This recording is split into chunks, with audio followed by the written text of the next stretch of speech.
This is Beer in Front, part of the Odd Pods Media Network. Every week I'll talk about a beer that maybe we've forgotten along the way while we get those check-ins and badges. Some weeks I'll feature a new beer that has potential to be a classic. Being the Chicago beer guy, I'll also talk about great craft beer and craft beer news in the city of Chicago. Sometimes the beer in front of you is the best one yet. That's Beer in Front, and it's coming up now. Welcome to the February 8th edition of Beer in Front. I thank you very much for listening. I have a good show this week. I don't just have one. I have two beers in front. I was planning on one. I have Alai from Cigar City is my old school classic. And if you remember a couple weeks ago, I was talking about how New Belgium is totally revamping and changing Fat Tire.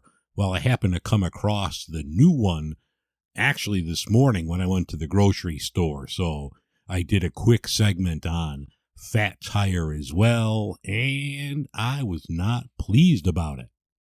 I want to thank everyone that supports the show, whether it's on Patreon or Buy Me a Coffee or buys merch, anything like that. And even if you don't, if you just like and subscribe to the podcast, the YouTube channel, follow me on TikTok, that's equally important and helps the show grow. So I thank everyone for your support. I'm going to be home alone all this week with Moira Rose. Ruby is going out of town to see family, so I'm sure there's going to be a lot of content out on other social media. So follow me on YouTube. You'll get to see a couple beer reviews. I don't know, being left alone with the dog for a week, I'm sure we're just going to be sitting naked on the couch playing PlayStation or watching the Super Bowl together. So I don't think that's going to be on YouTube, but if you follow me over there, I'm sure I'll have some beer reviews up this week. In the next month or so, there's going to be some changes to the podcast, and I'm not quite sure what the schedule is for releasing. Right now, I usually put them out late in the day Wednesday or early Thursday morning. I just found out I'm going to be on a new schedule at work starting in March, which will probably run until June. I'm going to be having weekends off in a much later shift. Really not sure what's going to happen with that because having weekends off, now I have weekdays off. I put the show together during the week. Ruby's working from home. I could sit home during the day, record, do all that stuff. Well, now we have days off together and nothing personal, but I'd rather spend time with my wife than looking at this microphone screen. So there'll be some changes, it'll still come out weekly. I'm just not quite sure what day I'm going to be able to put this out, and it'll probably take a couple weeks to, get my feet wet and get my bearings straight with the work schedule and the life schedule, which is more important. So we'll figure it out. But yeah, there'll be some tweaks to the show coming first week in March. If you heard the show last week, if you didn't, what are you waiting for? Go back and play it. But I mentioned that a company reached out to me and wanted to be a sponsorship and then pulled my chain and ghosted me. Well, get this. Later in the week, the person apologizes and says, "Oh, I'm so sorry, blah, blah, blah. Can we please, reschedule for this week?" And he's like, "Well, how about Monday?" And I'm like, Monday's not good for me as a rule. I work, I have therapy, so Monday's not cool for me. But I'm like, I'm off the rest of the week. Crickets. Once again, this guy's like Lucy holding the football, and as I get close, he yanks it away. So stop pulling my chain. If you want to be a sponsor, I would love it. That would be great. I have good ideas, but don't come in and say, "Yes, I want this," and then just leave and ghost. That's just, it's a shitty way to run a company, shitty way to work with people that will help you sell your brand, so I'm still irritated.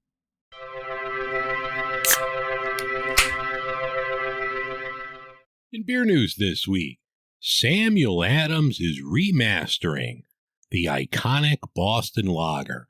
I mentioned this on the show maybe a month or so ago, but it's official. It's coming out soon. I guess there's going to be an ad at the Super Bowl, and this isn't like the Fat Tire where they're redoing everything, like the can work, the recipe. This is allegedly the same exact recipe, but they're using a different brewing style, which is supposed to make this a better tasting Samuel Adams. So I'm still not sure about this. Samuel Adams had a promotion on Twitter the other day, and I won money from them to use towards picking up the new Sam Adams. The person that I was talking to on direct messages, I mentioned that I had a podcast and, I'll be talking about it soon. And this person was like, great, let us know what you think about it. And according to this person, it should be available here in Chicago this Friday. So maybe this weekend, if you're looking for something to drink for the Super Bowl, you could try the new Sam Adams. And I'm going to give it the benefit of a doubt. I'm a little leery after the new Fat Tire, but if you know me, if you listen to the show forever, you know how much I love Sam Adams Boston Lager. So I'm going to give this one the benefit of a doubt, and I hope that it's still a great beer. Brewbound was reporting that the seltzer craze, I don't know if it's bottoming out, but the share of overall sales in the last quarter was the lowest since the start of the pandemic, when everything shut down and people were just going to grocery stores to buy alcohol. So seltzer's starting to wane a little bit, so we'll see what happens with that. White Claw is now coming out with a vodka. So if you're looking for a vodka, you could pick up White Claw. They have, I guess, a plain one, a black cherry, a pineapple, and a mango. So this is bottled under the White Claw Spirits brand, so I'm not sure if there's any laws when you're drinking White Claw vodka, but you'll have to check with them. Locally here in Chicago, Beguile Brewing and Bottles and Cans, they're turning 10, and they're having a joint party, Best Friends Turn 10. You could get more info on either of their websites, whether it's Beguile Brewing or Bottles and Cans, but it looks like there's 30 breweries that are going to be involved, some wine, some spirits, food vendors, bands, so check that out. That should be a good time from Bottles and Cans and Beguile.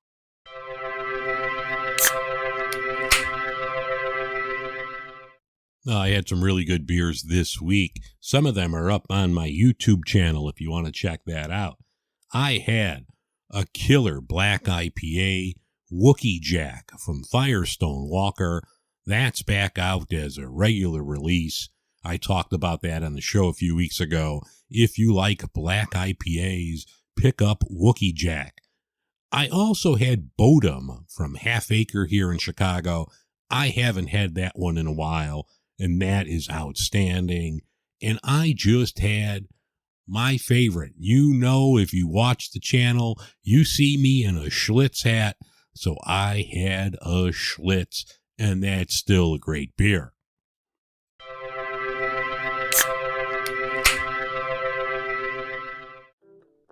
Hi, I'm Tina Jaramillo. And I'm Hillary Doherty. And we host the Muck Podcast, where we discuss the dark and sometimes weird true stories in American politics. Hey, Tina, did you know that Elvis crashed the Nixon White House for the sole purpose of getting a DEA badge? And it worked? What?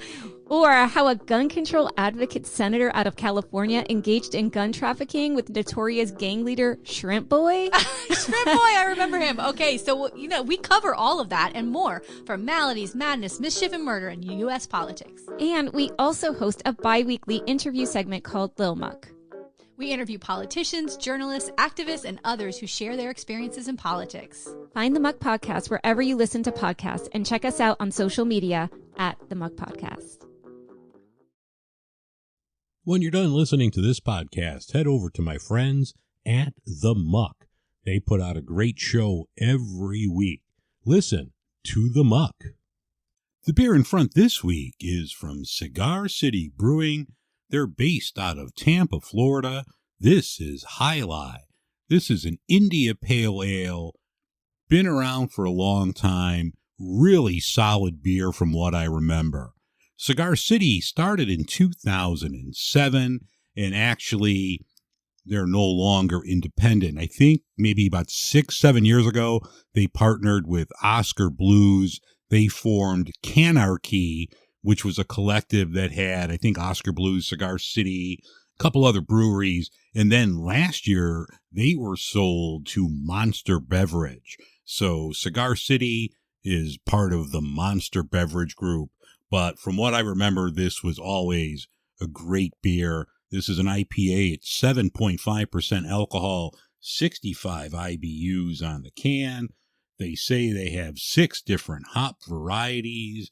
But let me stop talking about it and let's crack it open. Alai is a beautiful color, closer to, it's a dark color. It doesn't look like your typical IPA, has more reddish brown notes to it.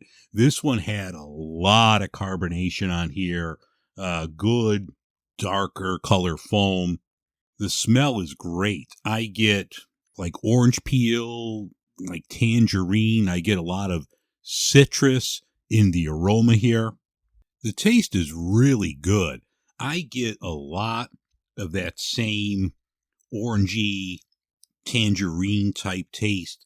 They have to use a lot of caramel malts because that's why the color is so dark. So I get some sweetness from those darker malts here.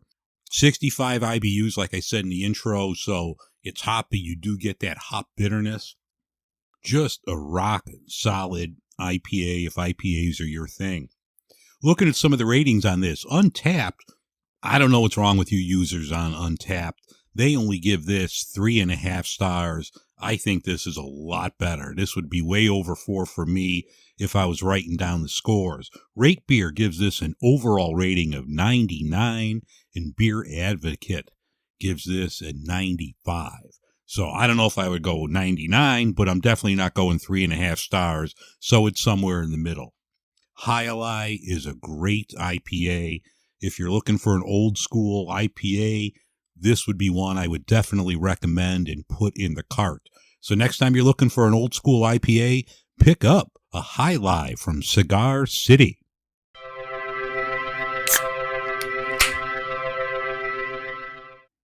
All right, this week we're going to have another beer in front. You heard on the show a couple weeks ago, I was talking about Fat Tire, and they've redone the recipe, redone the label.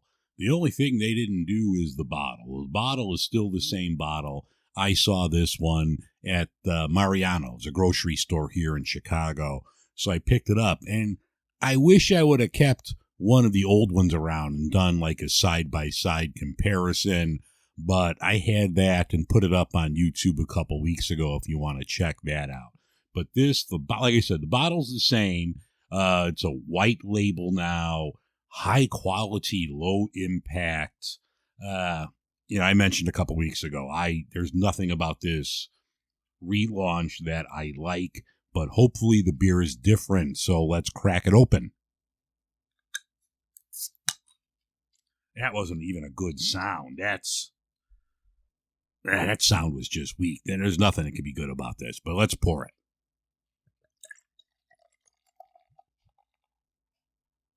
It's definitely a little bit lighter. Without having it side by side, I'm not sure. It appears a little lighter, but it's a darker color than most ales that are out there. It almost looks pretty similar to like a Samuel Adams color. It has a nice copper color to it. I don't get much from the aroma, very little of the hop. It's not a bad tasting beer at all. It's good carbonation to it.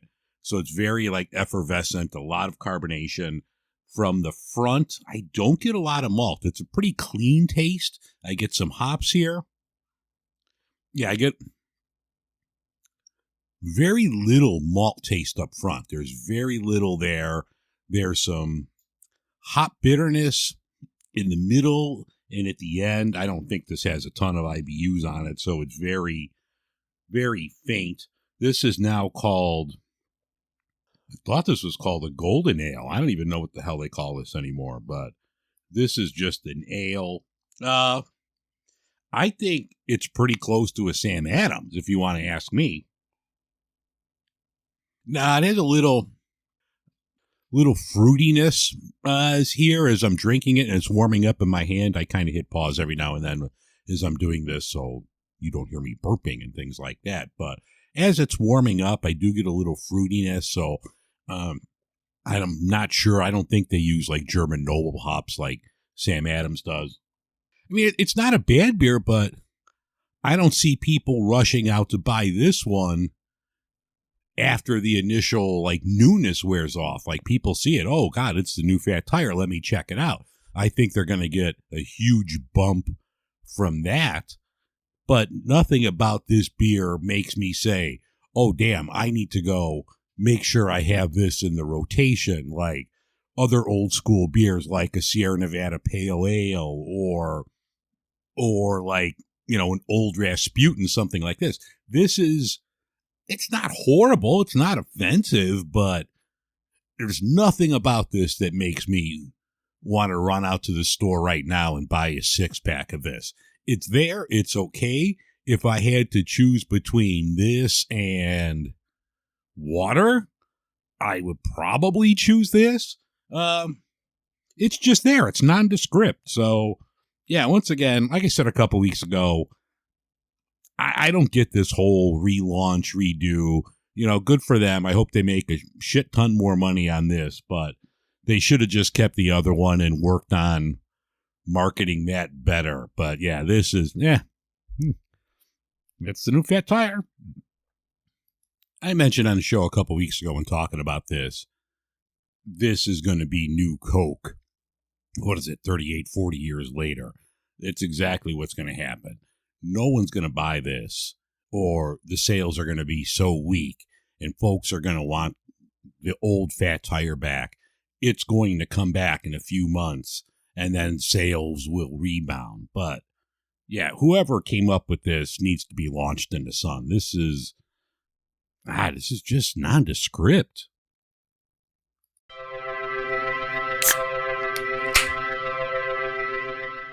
The musical artist of the week that I've been listening to a lot is Richard Butler. Richard Butler is the lead singer of the Psychedelic Furs, also had an offshoot band called Love Spit Love out in the mid-90s, put out a couple really good songs with Love Spit Love. Richard Butler put out a solo record maybe 15, 16 years ago. You can't find it anywhere. It's not on Spotify, but you could check it out over on YouTube.